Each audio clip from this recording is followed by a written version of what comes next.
Although this course is about the Middle Ages, I think that it's almost impossible to really understand the nature of the medieval world unless you understand what Rome was and why Rome mattered.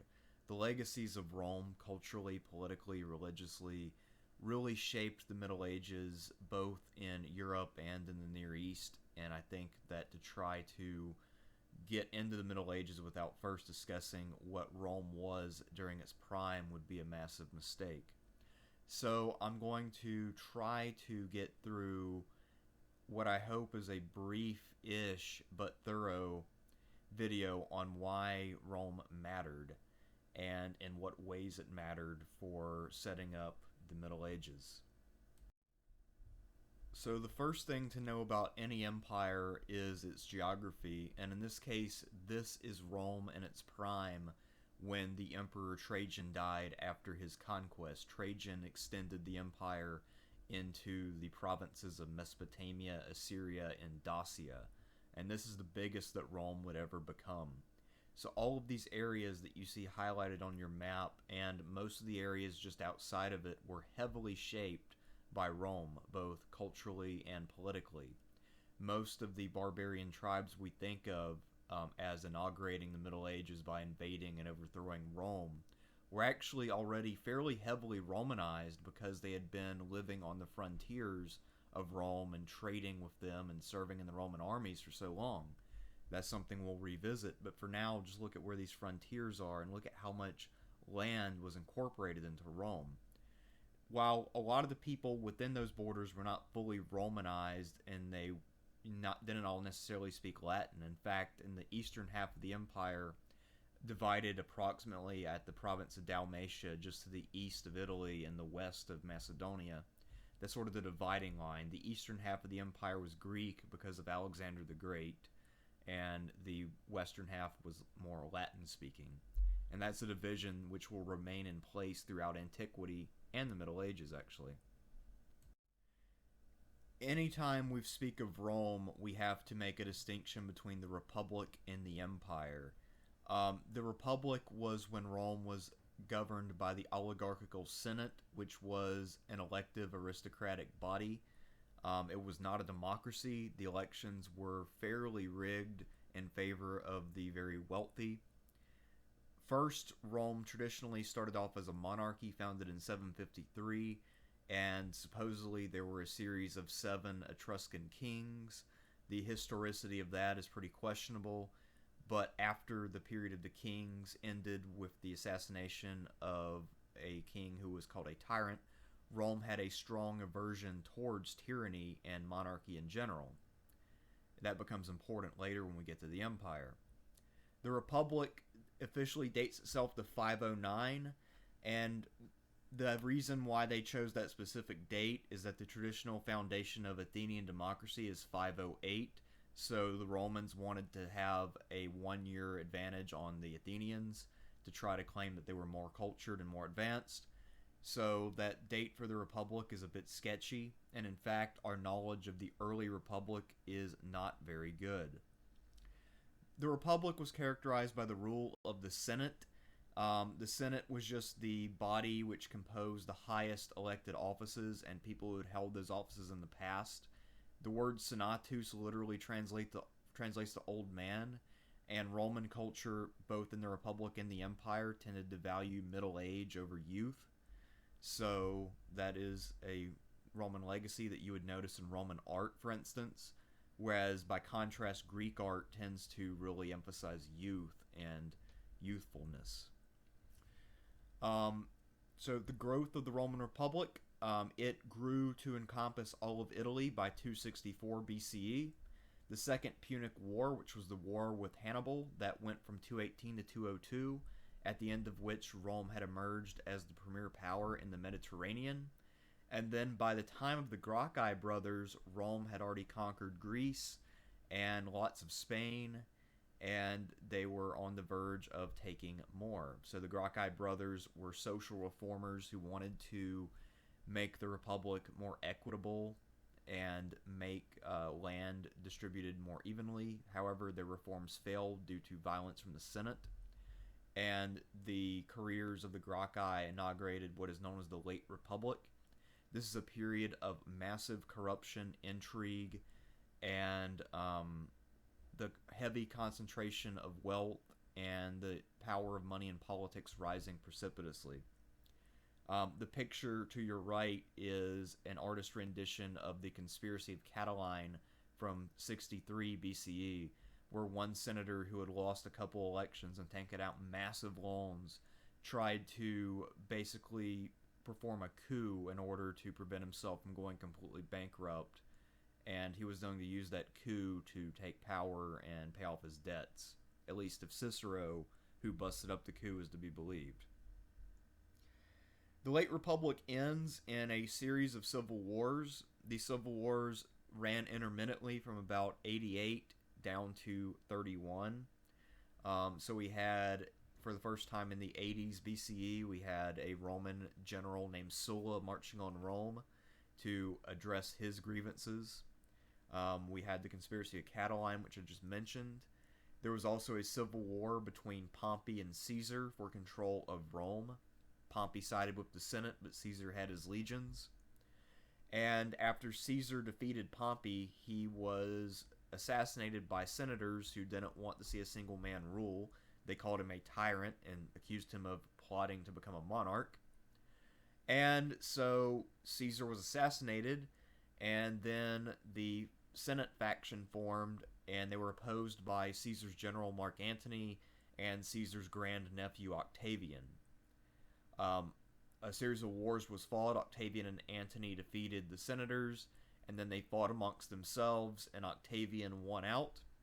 And after he had basically liquidated the Senate of everybody who didn't agree with him, they gave him the title of Augustus, which means August, the revered one. And that made him more or less the first emperor.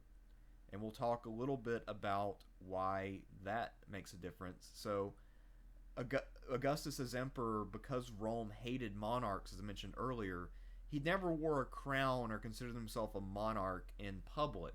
It was just something that was kind of understood and implied. So it was a very weird system where if you visited Rome, you could actually meet Augustus and you would have no indication that he was, in fact, the emperor. However, if you looked beneath the surface, you would realize that all senators were going to him to get instructions on what to do, and that all legions in Rome were taking their instructions and pay from Augustus. So that is how the Republic died. One caveat needs to be laid in place, since there are a lot of people who really love to glorify the Republic and perhaps exaggerate its virtues to an extreme degree. There are two things you need to know about the Republic. One, it was expanded through violence. The Oath of the Horatii, that is a painting on your left. This was from early Roman history, where these three brothers swore revenge. There are many tales from early Roman history where Rome betrayed agreements that it made with its neighbors. Despite the fact that later Romans said that Romans never broke their word, the truth is very much the opposite of that. Rome usually won by breaking its word, or by coming up with ridiculous interpretations of peace agreements that they could break. So the early Roman expansions in Italy were brutal and marked by betrayal. If we go a little further, this is the painting on the right is a modern imagination of what it would have been like when Caesar was conquering Gaul and receiving the surrender of the last great rebel Vercingetorix in Gaul. And the thing about Caesar's conquest of Gaul that gets buried by Caesar's later reputation for clemency during the Civil War is that, by his own reckoning in his text called The History of the Gallic Wars, Caesar says that he subjugated 1/3 of Gaul, enslaved 1/3, and killed the other third. So basically, by his own admission, Caesar committed genocide, and that was something that he bragged about, and that most Romans saw as a virtuous and good thing. So before you overly glorify the Roman Republic, just remember that it was a society founded fundamentally on violence, And that, as I mentioned earlier, when we're looking at the Republic more broadly, this was an aristocratic republic. This was not a democracy. Money was the money was really the king. They didn't need a king during the Republic because they had money to serve that purpose. So, enough of this rant. Let's get into the empire itself and its material culture. When people think of the legacy of Rome, one of the first things that comes to mind, and one of the most enduring things that they did, was constructing roads and aqueducts. Now, these road networks are originally built to connect provinces and allow the legions to move around swiftly throughout Rome's territories to respond to any threats. However, they had the unintended consequence of being great for commerce. The economy of the Roman Empire was thriving because of all of these road networks, which enabled merchants to move around easily. The legions themselves did road and aqueduct building, and the maintenance in each province often took more of their time than actual fighting. Um, I guess many people have described the legions as combat engineers, and I think in many ways that is a more accurate description than describing them as just soldiers, since they did spend most of their times maintaining these extensive networks. Many aqueducts that the Romans built actually still do provide water to modern Europeans. And some of them are still in excellent shape, as the one you see right there. Others have been restored. And at least until the rise of ISIS, Syria also had some fairly immaculate examples of Roman aqueducts. I'm showing you the Roman road system of Britain just as one example. And I want to point out, while you look at this spiderweb of roads, that this is probably the least developed Roman province. Britain was never a high priority for Rome, and they really didn't spend all that much time developing it as compared with elsewhere. So keep that in mind. If you were to look at Italy or Gaul, meaning France, or Greece or somewhere like that, you would see that the road networks are much more intricate and much more impressive. Now, the aqueducts, their main function, other than looking really cool, is that they provide water to large cities. And without aqueducts, it's hard to have large inland cities. The city of Rome was at least 1 million people during the height of the Roman Empire, and there are some scholars who think Rome itself was up to 2 million people. Other cities were also fairly large. Alexandria in Egypt was maybe 500,000 people. Athens in its prime, which would have been pre-Rome, was around 250 to 500,000 people. So there are fairly large cities during this time. Now, these numbers don't necessarily sound that big today when we have megacities like Tokyo and Beijing. However, keep in mind, we are talking about pre-modern technology, and you had to build these large aqueduct structures to move water. So, there's that. And this obviously required a lot of resources and a lot of engineering skill. Now, if you look at where these roads are and you think about what the aqueducts were trying to support, the next part of this presentation should make a lot of sense. Rather than make geographically correct maps the way that we would, the Romans had a very different method for map making. Basically, the best way to describe a Roman map is to think of it as an itinerary. So, if you just drew a sketch map for a friend about the things they would encounter on I-75 before they got to their destination, and you simplified I-75 to be a straight line north and south, you would be making a map the way the Romans would. And they don't really care as much about things like proportions or the shape of the coast or bends and turns in the road. They think of each road as being a network which connects city to city to city. Fundamentally, Rome was an empire of cities, and this is shown very clearly in their maps. But why are they so obsessed with cities? After all, this is a pre-industrial world where most people were still farmers, and the economy of Rome was still mostly agrarian, despite the variety that was provided by having this large empire and all of these skilled crafts. So why this obsession with cities? At its heart, the Roman Empire was an empire of cities. Cities were the places where the administration of each district happened. Each province that we saw on that map earlier had a city in the middle of it, which was the capital, and then there were other cities that would also be centers of administration. So what would happen is that the governor, when he would go to a province, he would tour around the entire province, and the only places he would stop were each city in the province, and he would go there and then do his job. We'll come back to governors in a minute. But in each city, there would be local aristocrats who would control local affairs. And those aristocrats would be the people who would then deal with the governor and other Roman officials like legionary commanders and any kind of visiting dignitaries. Now, it's also worth noting that in places in the east where the Romans conquered, there were already existing cities and aristocracies, so the Romans just dealt directly with the people there. However, in areas where they conquered where there weren't a lot of cities, what they would do is take the local aristocrats and tell them to move to a central location, and they would settle down some Roman veterans, give them a bunch of land and money, and make them part of that local aristocracy. And they would basically order this local city to organize itself kind of like a miniature Rome with its own little senate or city council.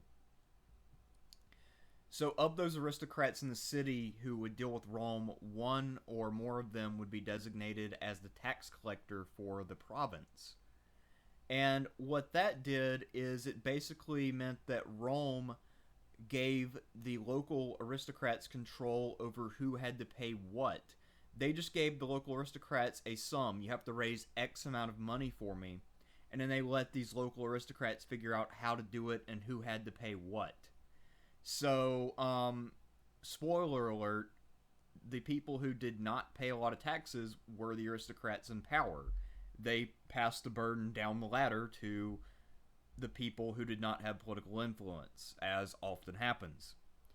However, the downside, which would become apparent once Rome started having economic turmoil, is that if you are this aristocrat and responsible for collecting taxes, and those taxes aren't collected, then Rome wants you to pay them. So there's that.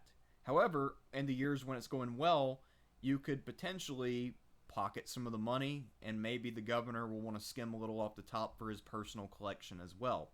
There was corruption. It was a lot better under the Empire than under the Republic, since the emperors tended to frown on corruption and try to stop it. However, that is not to say it didn't happen, because it sure as hell did.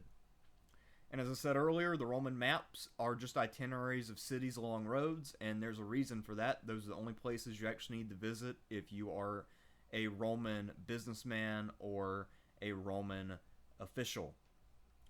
However, and here's a fun one, something I didn't know until I went to grad school, cities under Roman rule actually had enough autonomy to wage limited wars against each other. So, for instance, in Greece, this was something that happened quite a bit. Local Greek cities, say like Athens, could wage wars against their neighbors as long as those wars were not destructive or disruptive enough to interrupt the tax flow to Rome. The Romans knew about these wars and they didn't care so long as those wars stayed relatively contained. So, for all of this sort of thought we have of Rome as being super organized and having this very powerful central government, there were limits to the authority of the state in the ancient world. It didn't have the kind of resources a modern state would have, nor did it have the same ideals of public order that the modern world has. So that's something to keep in mind. So beware of overly modernizing Rome in your imagination. There are some things about Rome which are not compatible with modernity. So we've mentioned how governors would visit the cities, so let's talk about the governors themselves, since they are a big key to the puzzle of how Rome ran. The types of governors, the most provinces were governed by guys called either propraetors or proconsuls. A proconsul is more powerful than a propraetor. So if it's a very important province, you have a proconsul there. And usually the difference is that a proconsul would command a province that has a lot of troops, whereas a propraetor would command a province not on the frontier, which didn't really have all that many troops. But both of these types of governors were responsible for both defense and tax collection and the administration of justice and all of that. There's also another class of official, people who were not senators, but who were working for the emperor directly. These are called procurators. And they would rule over places which had no field armies, such as Egypt or Palestine. The most famous procurator is Pontius Pilate, who was the Roman official who authorized the execution of Jesus. And also, we'll come back to talking about why Pontius Pilate is actually a good example of how Roman governors thought and acted. Now, Rome had a concept called imperium, which is the right over life and death. It's the right of command. It is related to our words for empire and imperial, and also emperor. And in each province, there's only one person with imperium, and that is the governor. And what the governor would do, the reason why he would travel from city to city, is because if the local aristocrats held a trial and they decided that someone was worthy of death, they did not have the right to execute that person without the governor's permission. So when the governor would travel around, he would visit all of these different cities and listen to the cases that they would bring before him. These cases could be anything from someone coming to say the aristocrats are oppressive, to some group calling for the execution of some religious outcast, someone like Jesus. And the thing about governors is that they tried to do as little as possible because they didn't want to stir up resentment by having a heavy hand. Because the sort of agreement they had with the local aristocracy and the local populace is that the hand of Rome would be light. If you pay us your tax money, we'll protect you and mostly leave you alone.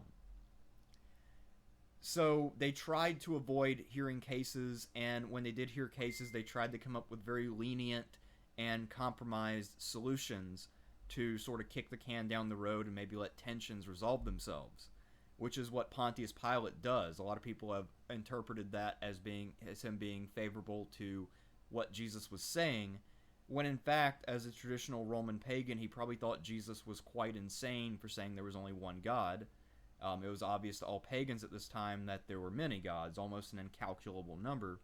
However, it was against Roman tradition to execute people for their religious views, and he didn't know what kind of public following Jesus had outside of the aristocrats who he had access to. So he didn't want to stir the pot. And then he offered to execute that criminal guy instead as a way to try to put off what might have been a mistake and what might have been viewed by common people as Roman oppression rather than oppression by their own aristocrats. Now, because of this hands-off approach and because of the relationship and reliance that governors had on the local aristocracy, if there's a conflict between the local aristocrats and the local common people, Roman governors almost always would side with the aristocrats. Not only because they were more friendly with them and they had more in common, and the aristocrats would usually speak Latin or Greek or a language that a Roman aristocrat could, understand. But the only times that the governors would really intervene to stop aristocratic abuses is when this form of oppression that aristocrats were doing locally was endangering the public safety of a region and causing enough resentment to stir up a big revolt. So once in a while, governors will tell aristocrats to know their role, but for the most part, they just sign off on anything and everything they want to do. Another important function that governors had is that they had the authority to remit taxes during natural disasters so that regions could have a few years to recover. Rome didn't really give a lot of financial aid to rebuild. Their version of financial aid was just not requesting taxes for a set number of years. This is something that governors had to frequently do in earthquake zones such as modern Turkey, parts of Greece, and other parts of the Mediterranean near where plates meet. So those are some of the general roles that governors do, and sort of a preview into how a governor would think about how to perform his duties. Ultimately, governors and emperors, and even the Senate to some extent, relied on the authority given to them by their legions. So the threat that backed up their official authority were the men under arms under the banner of Rome. Now, in the High Roman Empire at its prime, the main defense force were the Roman legions. Each legion had 5,120 official legionaries, and these are basically heavily armed infantry like the men on the right. And as I said earlier, a lot of times their main job would actually be repairing aqueducts and roads more so than fighting, although they were quite proficient at fighting as well. Legionaries had a 20-year term of service. This varied a little bit. Sometimes it was 16 years, sometimes it was 24, but 20 was probably the most common number, and it is the average number of those possible numbers. So let's just go with 20 years. That's good enough. And after their 20 or so years of service, they were eligible for retirement, and they could either get an allotment of land in the provinces or just get a large cash bonus and do with it what they please. Yeah, it's also possible for legionaries who didn't want to go to civilian life to sign up for a second term of service. However, that would take them into their old age. 60 or so in the Roman world was a lot older than 60 today. So it was possible, but at a certain point during that second term, they'd probably become more or less useless as soldiers. Centurions, these guys are the senior leaders. They're the most famous, probably Roman soldiers. And each one of them led a century. Each century has 100 men. Century, of course, means 100 years in English. We get that word from Latin, not surprisingly. And the thing about centurions is a lot of people have in their mind the image of like a master sergeant, like someone in the modern military who is a little bit grizzled, somebody who's probably in their late 30s, early 40s, something like that, has a lot of experience. But that's not necessarily the case in Rome. Now, there are some guys like that. So if you were someone of common birth and you rose through the ranks as a common soldier, you knew how to read, etc., that could be you. Also, yes, to be a centurion or his assistant or the third man in charge, you had to learn how to read and write. And you had to be relatively proficient because you'd have to write passes of leave, keep track of pay, keep track of provisions, write reports, etc. But probably at least half and maybe more of all centurions were sort of low-level elites, people who weren't elite enough to be senators, but were in a slightly lower class called equestrians, which was sort of a semi-aristocratic body. And so a lot of the centurions would be guys who were about 18 or 20.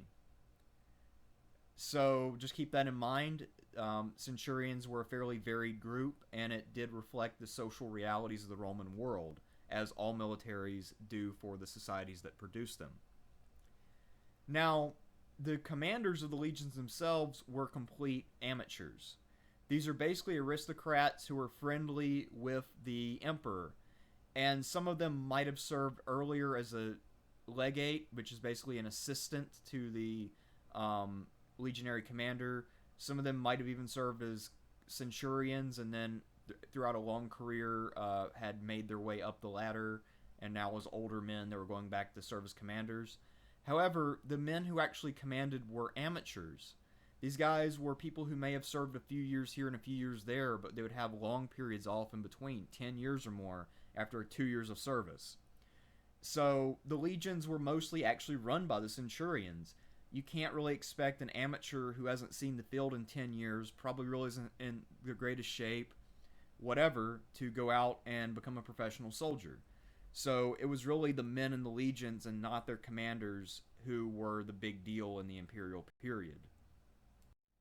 Now, one of the deficiencies of the Legion is that all of the men were basically heavy infantry slash combat engineers. And if you know anything about warfare, you know that it takes multiple arms of service to really field an effective field army that can meet all threats, protect its flanks, scout, do all that kind of stuff. Well, the Romans, rather than recruiting fully professional soldiers for that, had a secondary branch they called the Auxiliaries, and these would be non-Roman citizens, sometimes from beyond the frontier, sometimes from areas of the empire which had not been granted citizenship yet, and they would serve alongside of the legions and in their own camps with their own commanders. They actually had to serve longer for lower pay. They served 25 years or so rather than 20. And unlike the legionaries, these guys are combat specialists, but they perform very specific roles. They are not engineers as well as soldiers, they're just plain soldiers. And most of these specialized roles include serving as cavalry, as pictured on your right.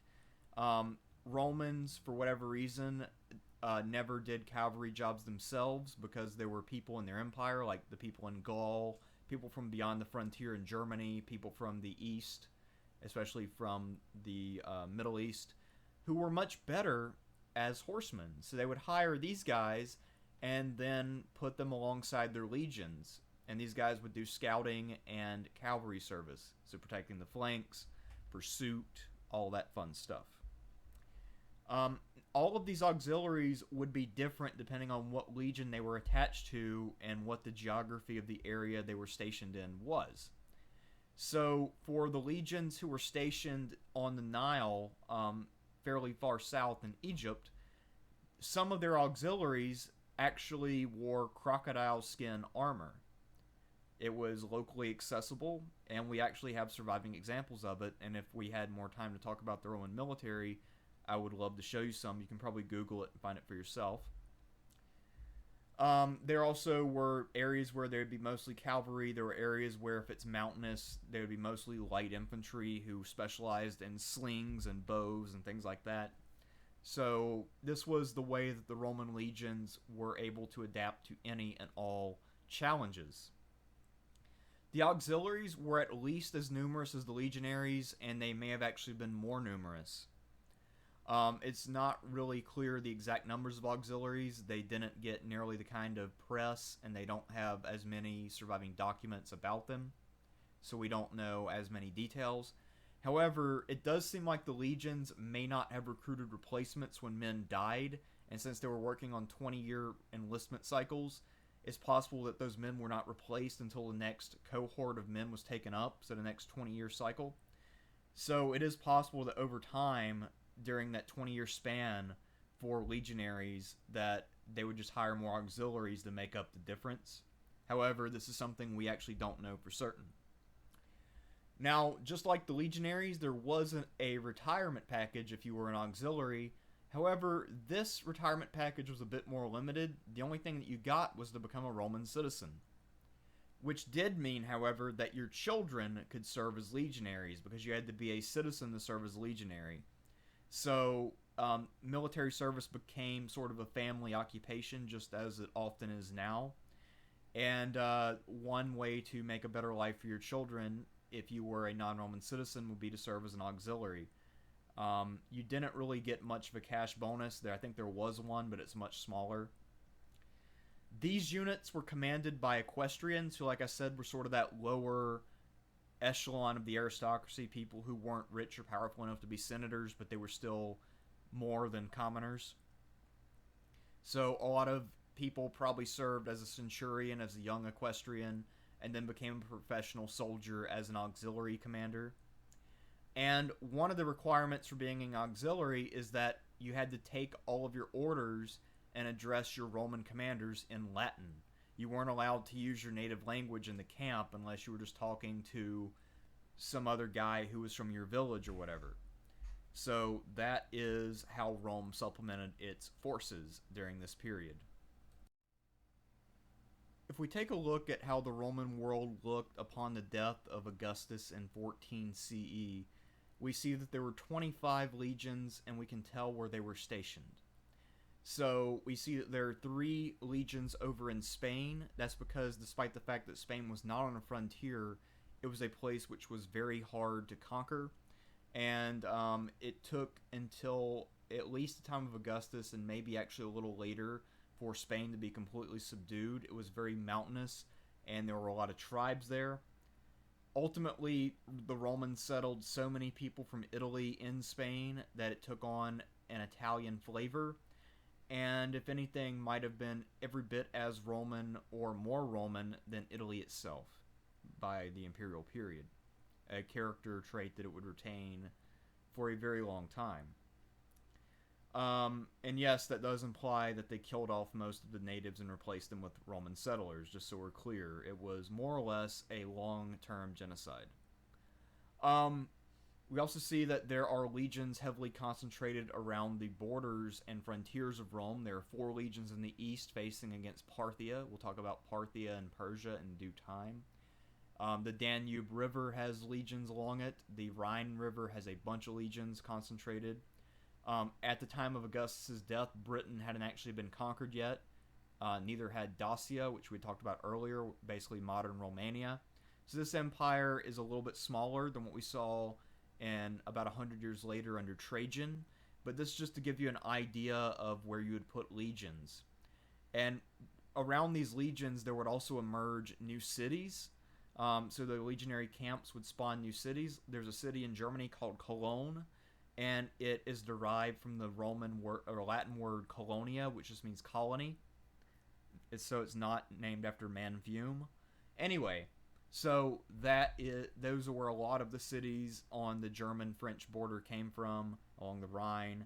Also, where a lot of cities in the Balkans came from, were where the Romans had legionary bases for long periods of time.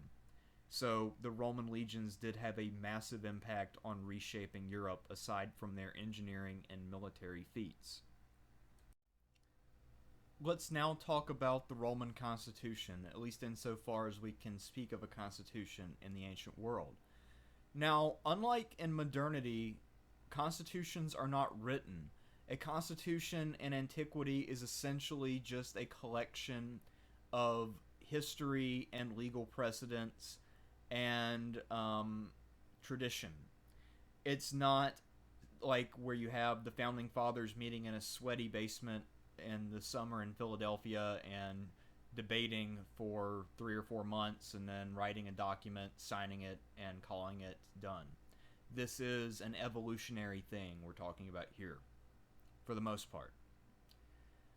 Now, the power of the emperor was officially bestowed by the Senate. Remember, I said earlier that the Roman Republic had a huge bias against monarchy, so Augustus and his successors just pretended that they were just the leading senator, and that they ruled because everybody just respected them so much, and it wasn't some sort of monarchy or dictatorship or anything like that. And the way that they were able to do this is because they would have honors bestowed upon them. And honors, for the most part, are what determine rank among the elite. And for the most part, you can get honors by holding offices, like the office of consul, or praetor, or proconsul, or any number of other offices that are out there. You can also make some offices for life if you want to give your emperor the right to have bodyguards and pretend that it's in accordance with Republican tradition. So basically, if you had a young prince and you wanted him to be your successor, you would just have him hold offices way younger than anybody else. You'd have his colleague would be like a 42-year-old consul, and then your son would be like a 17-year-old consul, because you're trying to build up his honors. And if he technically holds that office, then he is the equal of some older senator who may have done more and may have held lower offices as well. So that's kind of how this game is played. Now, in theory, but definitely not in practice, the Senate and people hold sovereignty.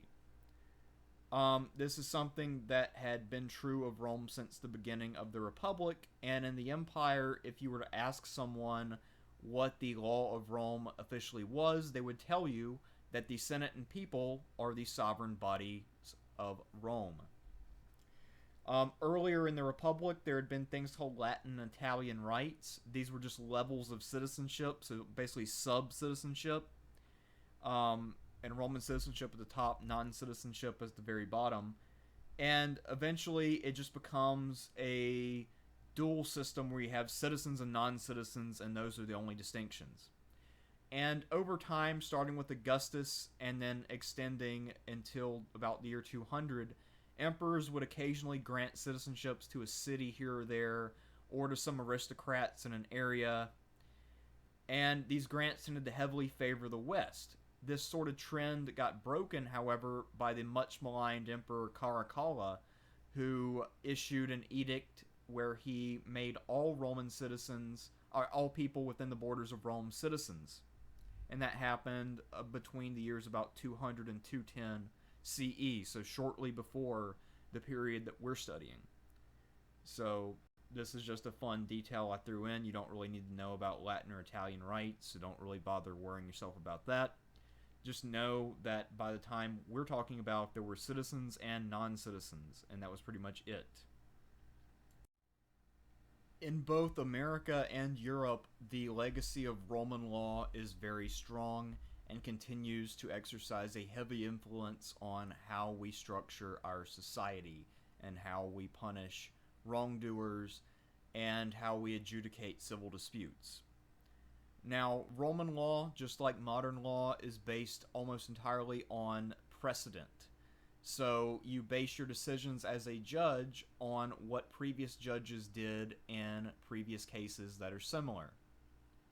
However, if you're trying to come up with examples of a case, you use hypothetical scenarios, which sometimes make things simpler.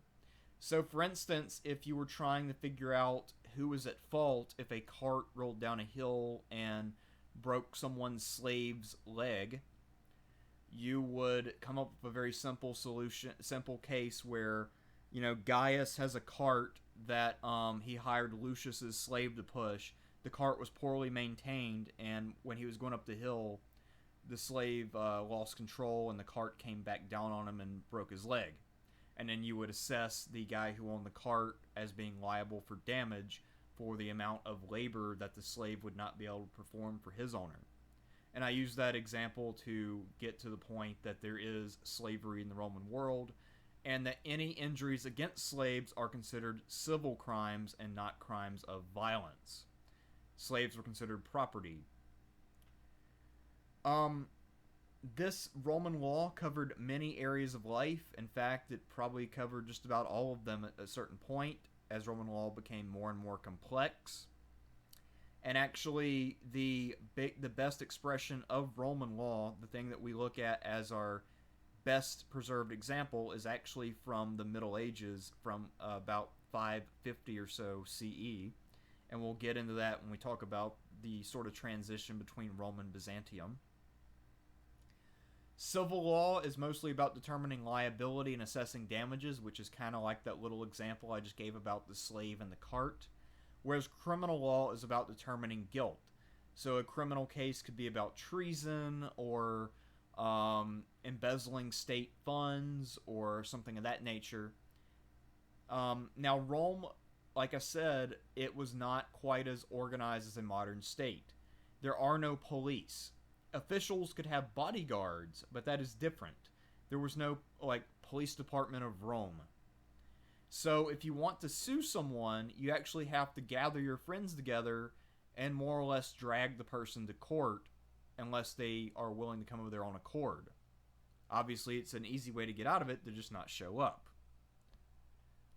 Although sometimes not showing up just meant that you forfeited your case. So exceptions apply. Now, there was a tradition of what we'd call a lawyer in Rome, where you could hire a legal expert with rhetorical training if you were rich, and this person would represent you, say if you were being charged with a serious crime, or if you wanted to charge someone else with a serious crime, like wasting your inheritance and stealing money from you or something like that. This is in contrast with Greece, where you had to represent yourself, and the best you could do is hire someone to write a speech for you that you would either memorize or read aloud. Obviously, we still have lawyers. Now, for the most part, the people who would serve as judges were either praetors in Rome itself or governors in the provinces. And they would decide most cases based on precedent and based on what they had heard in court. For the most part, juries are not a common thing. If you're a commoner and you go to court, the judge will hear and decide your case. There will not be a jury of your peers in Roman law. I think European law is actually still mostly like that, at least on the continent, where the judge is the person who makes the decisions. If you had a jury, it would probably be a political trial for adjudicating aristocratic disputes. So you'd be judged by your peers, but only if you're rich and powerful and considered important. So if you're an equestrian or senator, you get a jury. If not, you're just some peasant, and a judge from the aristocracy determines your fate. For the most part, if you're lower class, you don't go to court. The officials will try to ignore you, and a lot of times they will not be sympathetic to you because they don't care about you. So you have to engage in what is known as self-help. Basically, that means going and finding arbitrators, or doing vigilante justice, or organizing on a local level to figure out tax collection rather than petitioning the government to set up a system for you. So that is basically what the lower classes had to do, because Roman law was mostly for the rich. Although, obviously, in the modern world, these legal precedents apply to all citizens and not just people who are the millionaires and billionaires. So now that we've described the Roman state, I think it's time to think about Roman culture and why Rome's cultural heritage is so important for subsequent eras. Now, one of the main things that Rome did as a society was to really take up the ideas of the people they conquered and transmit them after sort of refining and improving them.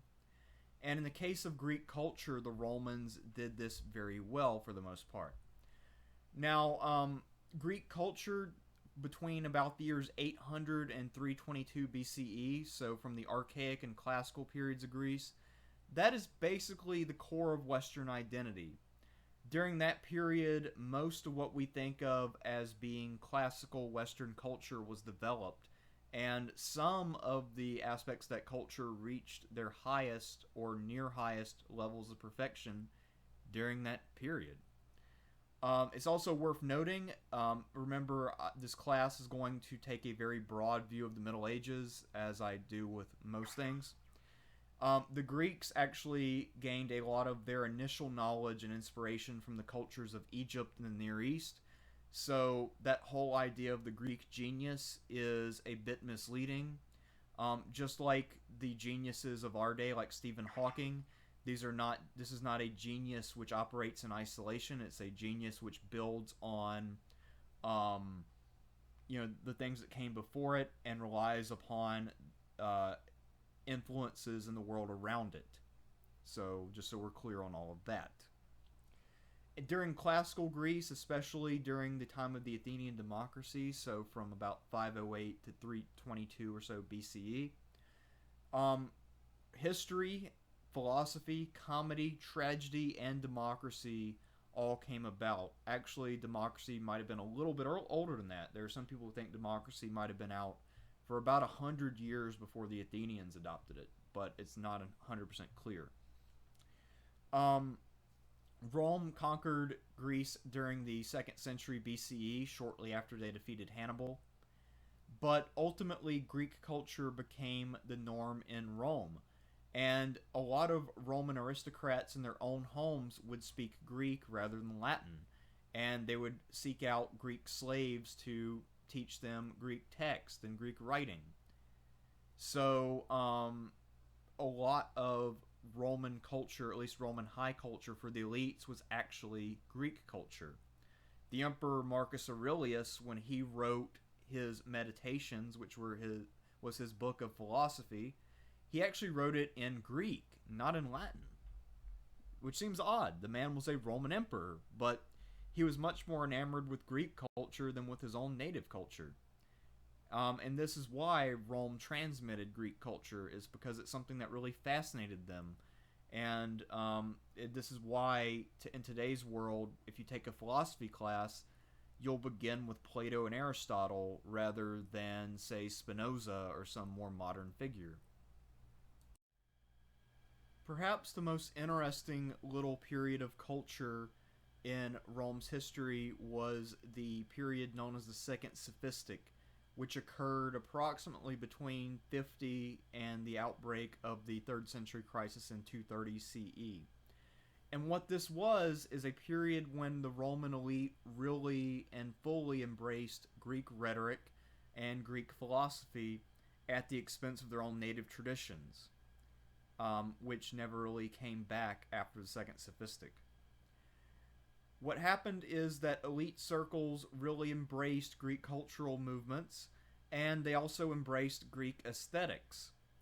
Now, up to this point, Romans had almost always been clean shaven. If you look at like bust of Julius Caesar or Sulla or some of the other great figures of the Republic, you'll notice that none of those guys have beards. And if you look at emperors after the Second Sophistic, almost all of them, with the notable exception of Julian the Apostate, who considered himself a philosopher, were unbearded.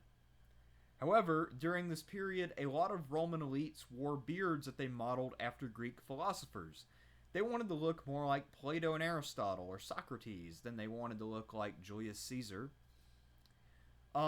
During this period, the sophistry, which is also known as rhetoric, lost the stigma that Plato had given it. Plato thought of sophistry as being deliberately misleading, whereas the people who practiced sophistry and rhetoric thought of themselves as teaching wisdom and wise speaking. So, in this period, people really embraced this idea of using their eloquence to persuade people and thought that this was a good thing. So, this would be a period where the skills of a lawyer would be highly valued. And just in case you're wondering, that picture is from Oklahoma City when James Harden was still there, because there was a beard mania in honor of him. They would put beards on buildings and things. And that's sort of similar to the beard mania that was going on in Rome during the Second Sophistic. Yeah, so I figured that was a fun little graphic to use. And I probably should have kept that explanation briefer, but I didn't. Up to this point, I hope that I've given a sufficiently cynical account of Rome with its violence, slavery, inequality, and money driving politics. However, there are also some positive aspects of Rome which very much need to be addressed. One of those is that Rome is capable of mass production, and this mass production was to the benefit of the common citizens of Rome. So we find archaeological sites full of what are known as vulgar, which just means common, wares that are decent quality, but they're plain and undecorated, and we're 99% sure that these are meant for everyday use by commoners. Just like in today's world, if you go over to your grandma's house, you probably don't eat off of the china. You probably eat off of some random plates that she bought at Target. So some commoners would have a nice dinner set, but that's not really what they use on a daily basis. And if you're going to build a pot to move around olive oil, would you want one that's really intricate and has a scene of Hercules killing a lion? Or would you use one that if it breaks, you're not heartbroken? Like something just made out of regular red pottery, like the one you see here that still has the grooves on it from being spun on the wheel. I mean, personally, I would just use this cheap thing because it's just as good for moving around a liquid. Now, what we see, though, are we see pottery shards all over the place in the Roman world. And we can tell where they're made based on the technique used, the designs, the type of earth that's used to make them, type of clay. And we see that there's a large production and distribution of wine and olive oil, and that gives us a pretty good idea of the kinds of trade networks that were going on in the Roman world, both across the Mediterranean, which is often called the Roman Sea, and overland on all of those roads we looked at. This is also a period where we have a massive number of ancient shipwrecks, and usually if you look for shipwrecks, that gives you a general idea of how many ships there were on the water at any given time. The more shipwrecks, the more sea traffic there was at that time.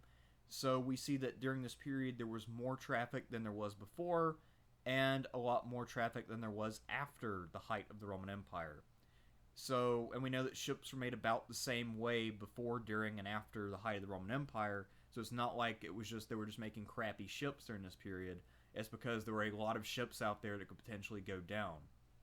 We also see from ice cores in places like Greenland that lead pollution was very high during this period, which means that Rome was engaging in what passed for heavy industry, doing a lot of iron smelting and a lot of mining. So Rome, with all of the pollution that it made, actually may have staved off the onset of another ice age if you combine the pollution that Rome produced with what China produced at the same time. So, interesting fun fact. We'll come back to that idea of climate change at a later date. However, just for now, keep in mind that this does mean that Rome has something like modern industry, kind of. While Rome really did suffer from some pretty extreme inequality, for the most part, life did improve for most people during the imperial period, at least once the conquest had taken place and the benefits of the road networks and aqueducts that the legions had constructed had really been felt. You really saw prosperity take off. The population levels of most of the areas under Roman occupation rose, and by about the year 160 or so, the Roman Empire would have had between 60 and 100 million people. It's not really entirely clear. It's fairly hard to estimate population size for any ancient area, especially rural areas and countrysides. Cities are a little easier, but even with Rome, we're not exactly sure how big it got. Earlier I said it could have had 1 million people. There are some scholars who say 1.5 or 2 million. And we also don't know exactly when it declined and by how much or how rapidly that happened. So numbers in antiquity are difficult to determine. One thing we do know is that during this period of Rome's peak, during the 2nd century CE, the average height of females did increase by a few inches. Now, why is that significant? Well, usually you can tell how well nourished a population is by the height and general health of females. Most societies are male dominated, so men tend to get more nutrition. But not only that, but if there is going to be a benefit from that nutrition, it will go a little bit more to females than males, because a lot of males will have their height inhibited by heavy labor. So if you do a lot of heavy labor as a teenager, you might lose a few inches from your height as an adult. Whereas if you're a female, you normally do not engage in physical activities which would limit your height. So average female height is an excellent metric to determine nutrition. And it looks like most people, even the lowest people who were not citizens, were eating better than they had before and better than they did after Rome's peak. This is also a period where we have many cities that are able to support large, elaborate temples. Now, not only is building a temple very expensive, but you also have to pay a priest and a staff. And normally these are well-born, aristocratic people who want a lot of money. So they don't come cheap. Also, temples are expensive to maintain, especially if you live in an area with earthquakes. You have to rebuild a lot of things all the time. Statues have to be maintained. You have to import lots of incense and myrrh and other things from Persia, and that stuff is expensive because sacrifices are rituals which are not cheap. You also have to buy up a bunch of sacrificial animals and then share them out among the populace. So having a large temple that serves the city and its surrounding area is not a cheap undertaking, and the fact that there were many cities able to do so points to general prosperity. There's also a relatively large leisured class that was able to learn rhetoric, so not just basic literacy, but rhetoric. And we know that because we know that there are some commoners who learn enough rhetoric to actually teach it for a living. Many of the teachers during this period were no longer slaves, but they were just sort of poor citizens who would teach rich kids what they needed to know to be successful politicians. Which is kind of weird since those teachers themselves would never be that successful. But, I mean, I guess that's life, right? This period also has a huge number of scholars. Many of their works have survived, and we know of many more of them through fragments and references. But there are scholars working all over the Roman Empire on almost every conceivable topic. Some of the hotbeds of learning at this period are Antioch and Alexandria. There are also a lot of scholars in Rome itself, the different cities in Italy, North Africa, especially near Carthage, has a large intellectual community. So there's a lot going on intellectually in the Roman world during this period. Cities, especially, are able to promote a large variety of entertainments, some of which are extremely elaborate. So, the most common example would be the Roman Colosseum, which was a very advanced structure where you could actually flood it and put on little naval battles in the middle of the Colosseum.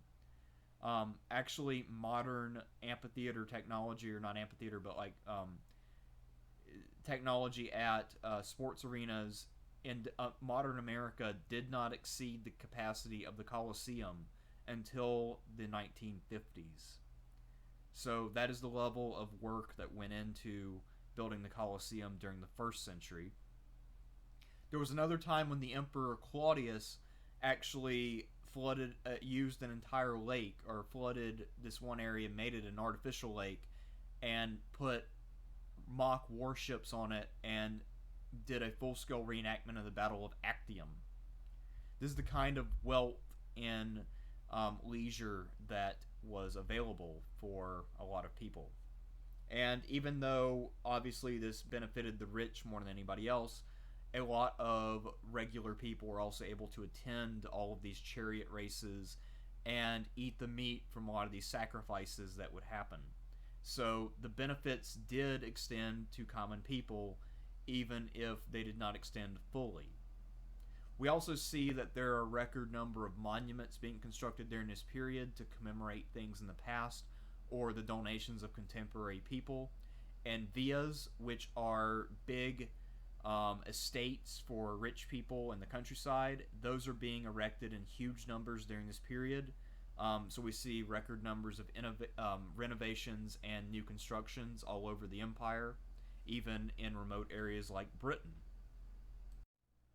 One of the defining characteristics of the Roman Empire is that it was very tolerant of different religious beliefs, and because of that, it was a place which more or less encouraged religious innovations. During the imperial period, and even going back to the late Republic, there was a constant influx of cults which were labeled as Oriental, meaning if they come from the east of Italy. So if they come from Egypt or Persia or beyond, they are Oriental.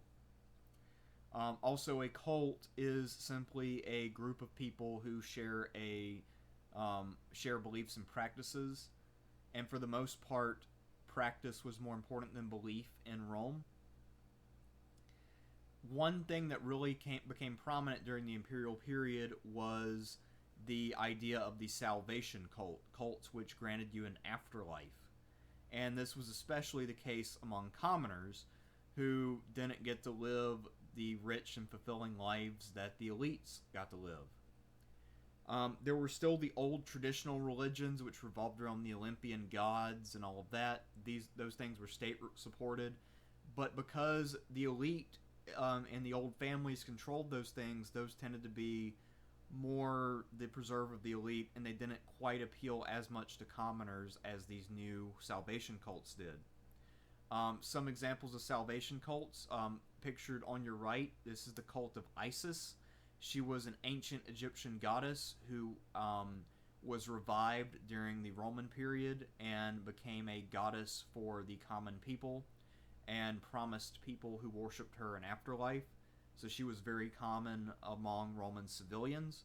Whereas there was the cult of the god Mithras, also known as Sol and Helios, who was basically a sun god, and he was extremely common among the Roman soldiers, who would worship him in the hopes of achieving an afterlife as a reward for all of their years of service and dedication and martial prowess.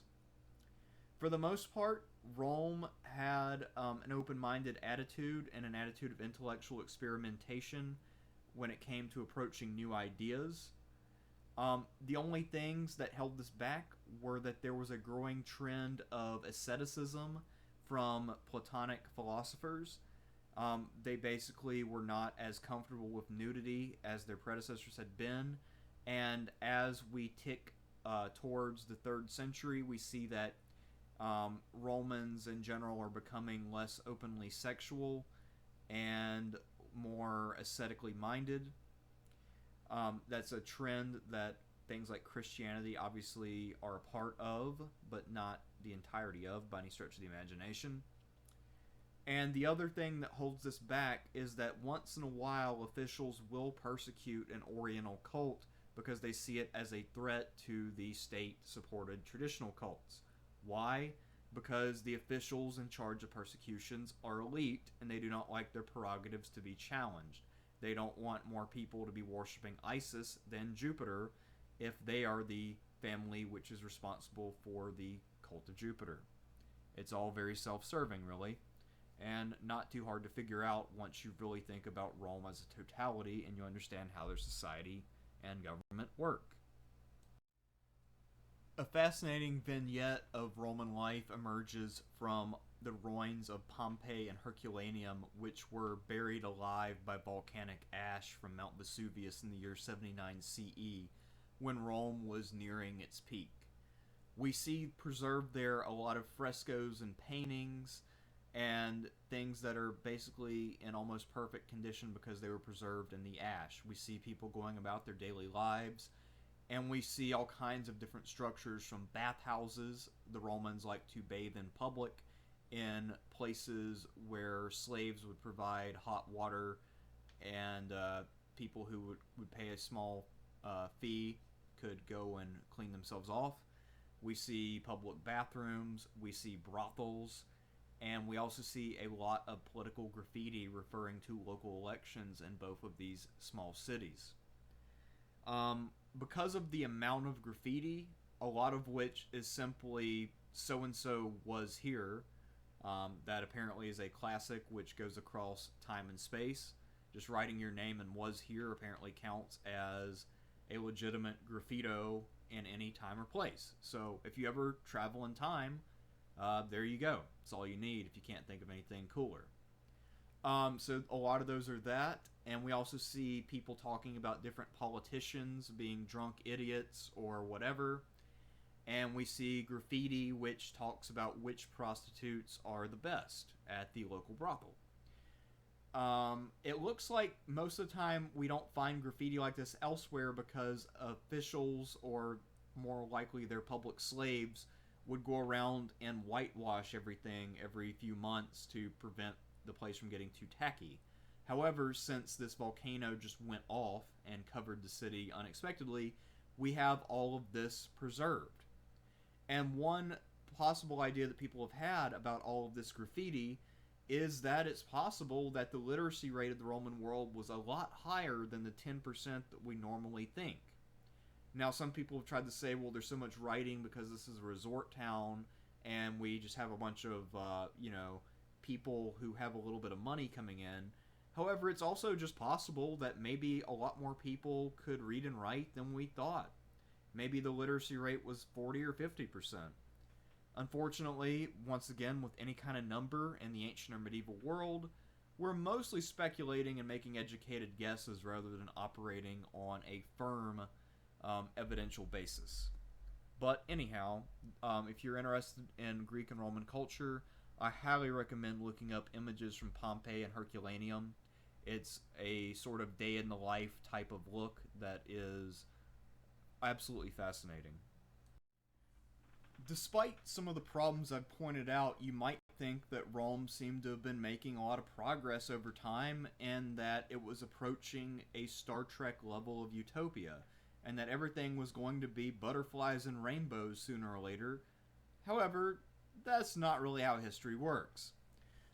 Rome had a fatal flaw in its governmental system. Now, if you remember earlier, the emperors are emperors in theory because they get their power voted to them by the Senate.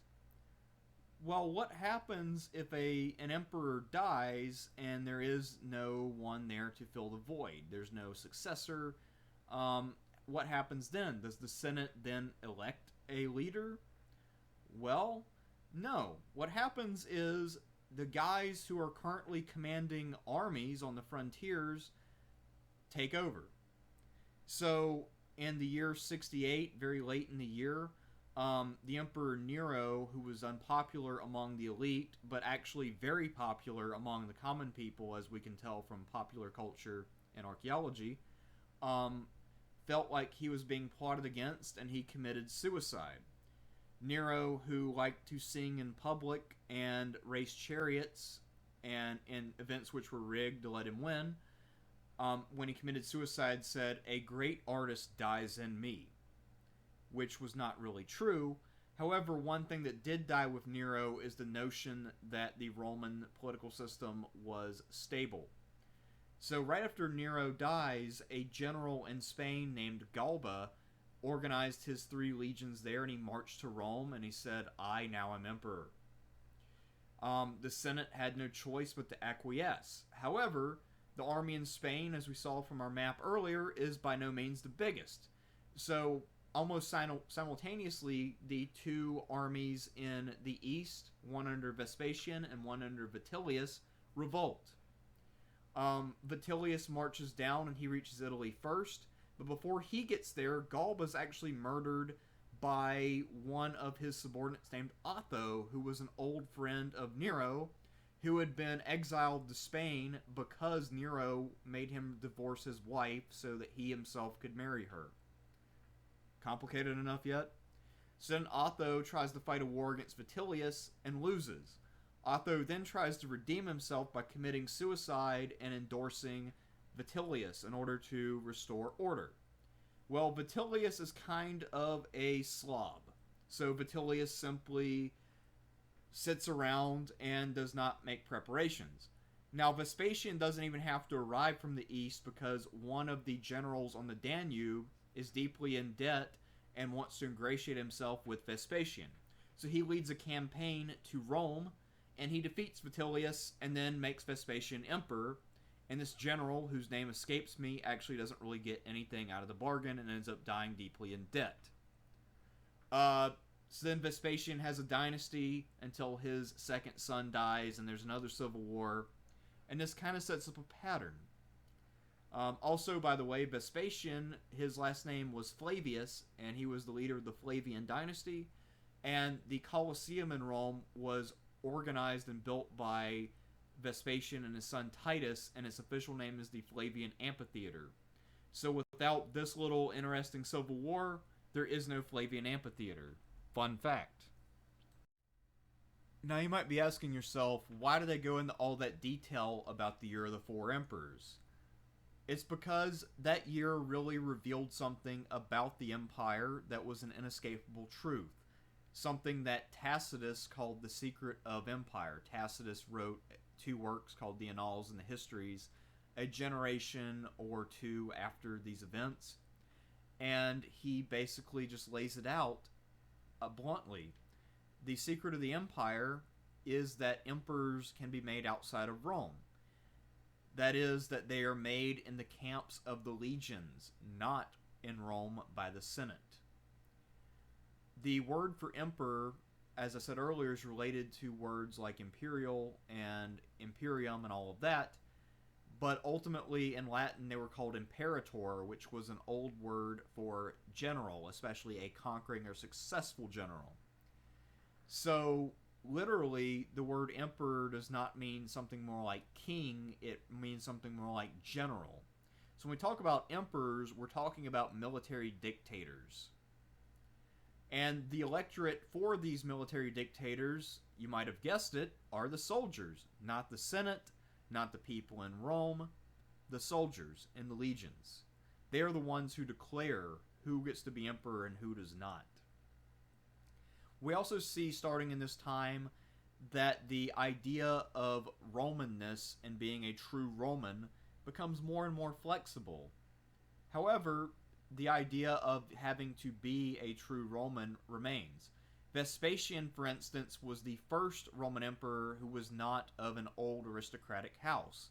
He came from a provincial family in rural Italy, and he had risen through the ranks, or maybe his father had, and then he had become prominent as a general under Nero.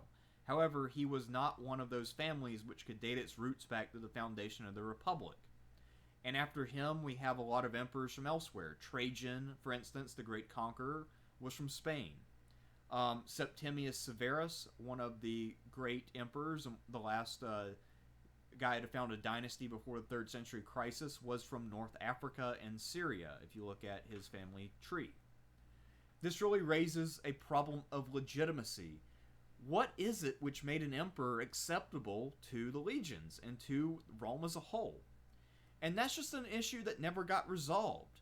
So, on the base of it, an emperor is legitimate if people don't want to kill him and overthrow him.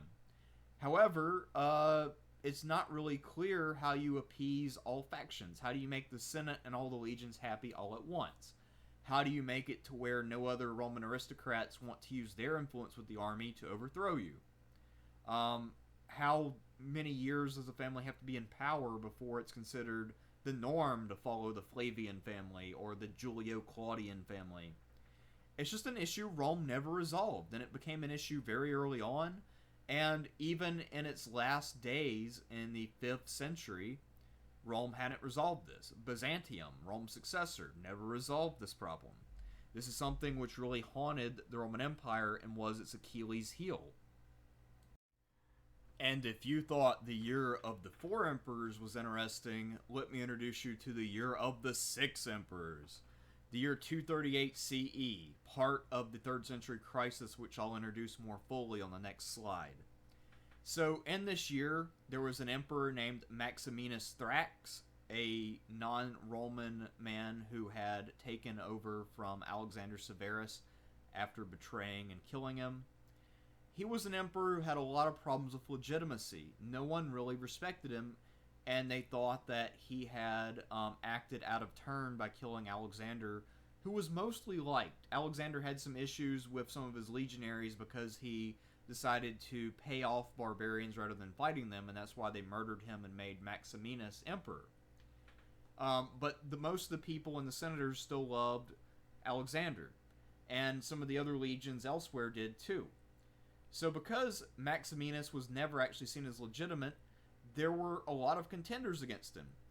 A father and son duo in Africa named Gordian I and Gordian II revolted, and Maximinus was able to deal with them, only to then have to deal with Pupienus. Yes, that is how you pronounce his name. If you know Latin, that says Pupienus. So you can guess how awesome of an emperor he must have been. And Balbinus were co-emperors elected by the same exact troops and the same unit, by the same garrison, in Gaul. And they also took up the cause of the child Gordian III, who was the grandson of the Gordian pair, and they adopted him as their junior colleague / mascot. Now Maximinus dies, and so do Pupienus and Balbinus. I believe Pupienus and Balbinus might have actually been murdered by their own troops after they decided that those two guys wouldn't make the best emperors. And Gordian III was then preserved as a figurehead, and the Senate kind of ruled for the next 8 years or so, or 6 years, excuse me, until another general named Philip the Arab, who was also of non-Roman origin, as you can tell by his name, took over.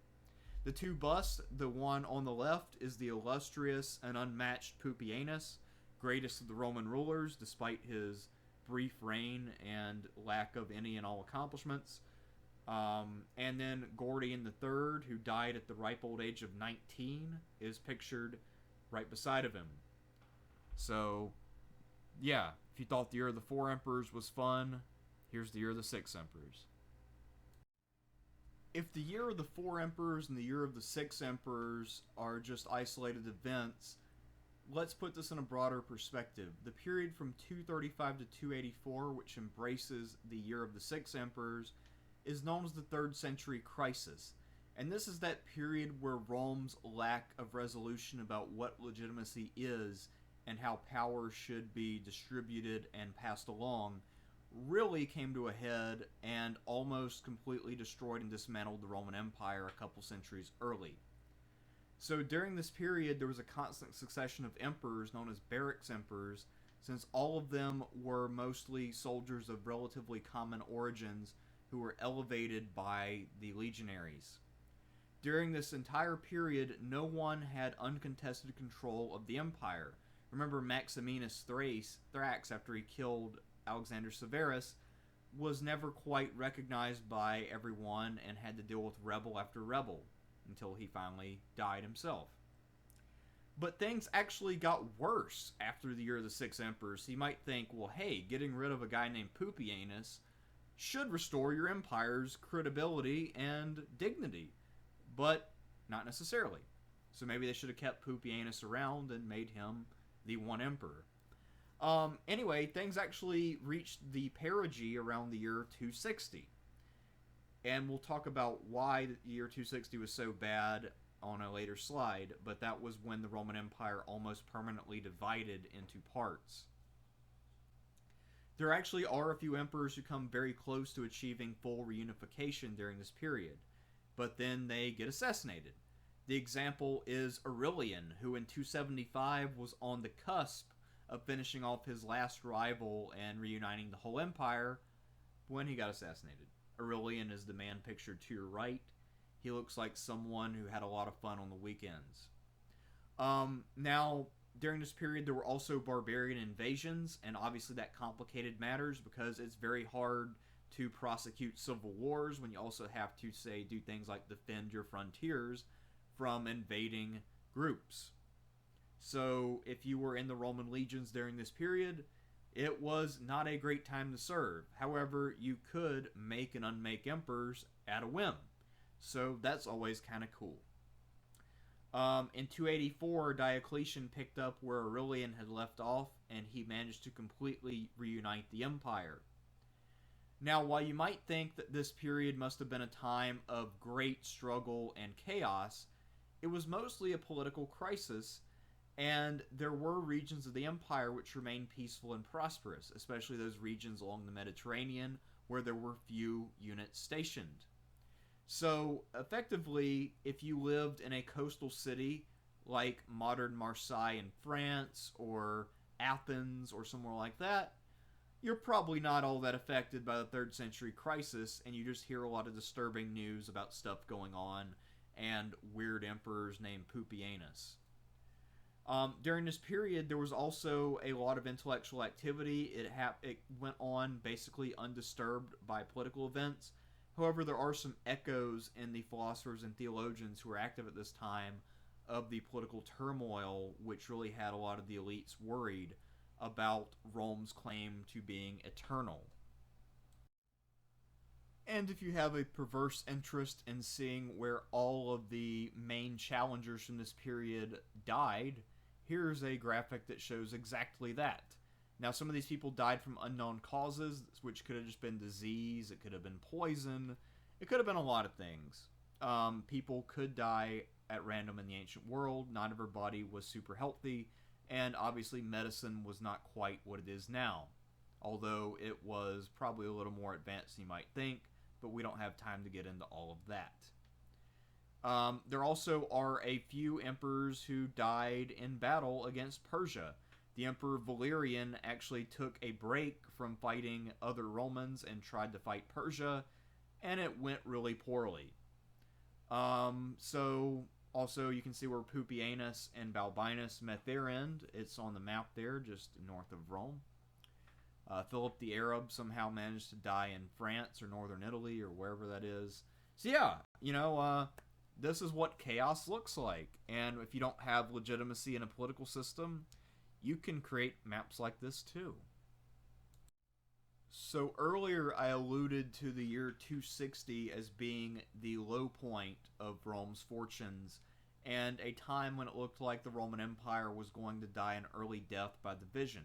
The reason for me saying that is that there were actually two rival empires which were formed during this period and which tried to pass themselves off as independent. There was the Gallic Empire in the west, which was under an imperial claimant who realized that he did not have the strength to conquer Italy and the east, so he contented himself with the loyalty of Gaul, Britain, and Spain. And there also is the Palmyran Empire, which was actually led by a woman who ruled through her infant son from the city of Palmyra, which was sort of outside of the jurisdiction of Rome.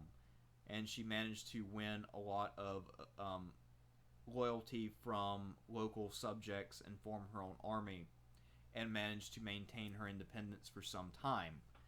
Now, the Gallic Empire and the Palmyrene Empire were both defeated by Aurelian, if memory serves me correctly. And that's why many people consider Aurelian to be the savior of Rome, even if he was not entirely successful at restoring a unitary rule to the empire.